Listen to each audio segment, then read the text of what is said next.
চোরে চোরে ভরে গেছে দেশ রে ভাই, চোরে চোরে ভরে গেছে দেশ। চোর যদি চুরি করে আর ধরা পড়ে, চোর যদি চুরি করে আর ধরা পড়ে, যদি তার না হয় জেল না হয় কেস, চোরে চোরে ভরে গেছে দেশ। ও ভাই রে, চোরে চোরে ভরে গেছে দেশ। চোর যদি চুরি করে আবার তার কেস না হয়, জেল না হয়, তার মানে চোরের যদি বিচার না হয়, তো চোরে চোরে তো দেশ ভরে যাবে, তাই না? তাই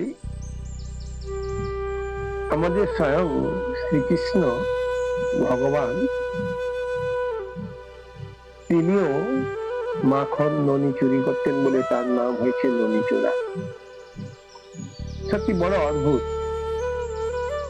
চুরি করা একটা মারাত্মক ধরনের বিদ্যা।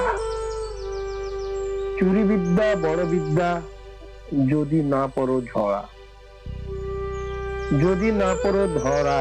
কিন্তু বর্তমান এমন একটা সমাজ, এমন রাজনৈতিক চাপানুতোর বা মানুষের মানসিকতা এমন ভাবে বদলে গেছে যে সেখানে আর চুরি করে ধরা পড়লেও কিন্তু আপনার কোনো ভয়ের নেই। বরং চুরি করেছে কেউ, যদি আপনি আঙুল তুলেন সেটাই খুব কঠিন কাজ হয়ে যায়, বা সেটাকে নিয়েই মানুষ মেতে উঠে। সবাই বলছে চোর চোর চোর চোর, তুমি আমাকে বলছো চোর, আমি তোমাকে বলছি চোর। আসল চোর কিন্তু সে ঠিক হাতে ফন্দি ফিকিরের সাহায্যে বেঁচে আছে, দিব্যি বেঁচে আছে। তার কাছে কেউ পৌঁছাতেও পারে না, কেউ তাকে চোর বলতেও পারে না। যদিও চোর বলে তার কোনো প্রতিকারও করতে পারে না, এমনকি তাকে নিয়েই সবাই বেঁচে থাকে।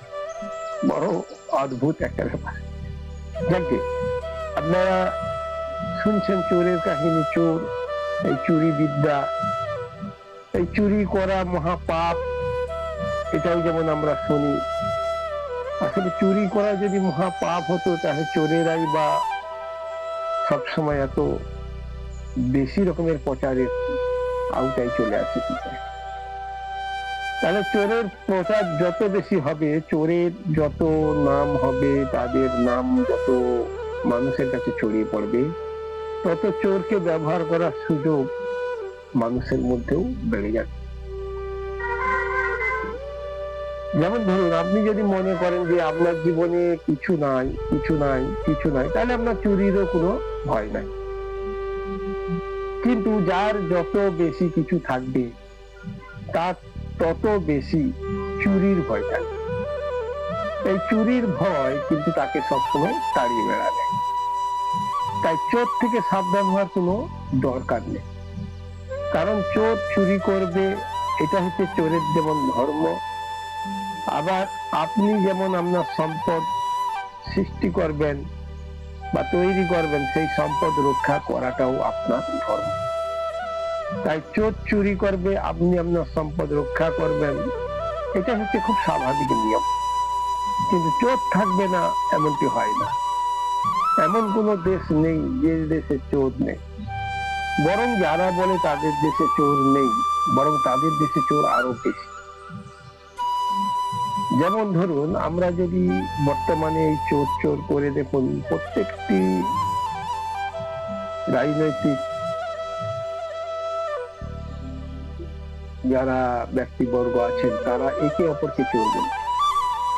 ফলে জনগণ বুঝতে পারছে না সত্যিকারের চোর। প্রত্যেকে প্রত্যেকের কারণ দেখাচ্ছে যে এইভাবে চোর, এইভাবে চোর, এইভাবে চোর। তো সবাই সবাইয়ের কারণ দেখিয়ে দিচ্ছে। এর মধ্যে আবার জনগণ ভাবছে তাহলে এ হয়তো একটু ছোট চোর, ও হয়তো একটু বড় চোর, এ হয়তো চুরি না করেও চোর। তাই জনগণকে এমন একটা বিভ্রান্ত করে তুলছে যে জনগণ বুঝতে পারছে না সত্যিকারের চুরিটা কিভাবে হচ্ছে? কারণ চুরি তো কেউ কাউকে দেখিয়ে করে না, চুরিটা হয় গোপনে, লুকিয়ে বা অজুহাতে বা ধান্দা করে বা কোনো রকম ভাবে। কিন্তু আপনার চোখের সামনে যখন চুরি করে তখন তো আপনি দেখতে পাচ্ছেন না। ধরুন যারা পিক পকেট অর্থাৎ পকেট মার করে, তখন পকেট মার করছে একজন দেখছে, আর যার পকেট মার করছে সে তো বুঝতে পারছে না।